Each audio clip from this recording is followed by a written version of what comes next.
যে কপাল সেজদা দেয় না, সেই কপাল, যে মানুষ হয়ে সেজদা দেয় না, আল্লাহর কসম, আল্লাহ তাআলা কোরআনে বলছে, ইবলিস তুই সেজদা দিলি না, আজকের থেকে তুই শয়তান। এজন্য যে কপাল সেজদা দেয় না সে মানুষ নয়, শয়তান। শয়তান বেটা, তুই বেটা শয়তান, শয়তান, এটা শয়তান। এর আগে কোনদিন ইবলিসকে শয়তান বলতো? কোন দিন থেকে বলছে? যেদিন থেকে সে সেজদা দেয় নাই। কথা বলেন না কেন? ইবলিসের আগে কি শয়তান আছিল? সেজদা যেদিন দিল না সেদিন থেকে মালিক বলল, আজকের থেকে তুই শয়তান।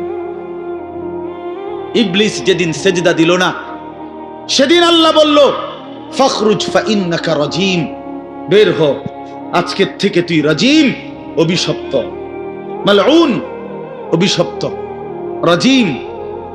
আল্লাহ বলছে, ওয়া ইন্না আলাইকা লানাতা ইলা ইয়াউমিদ্দিন।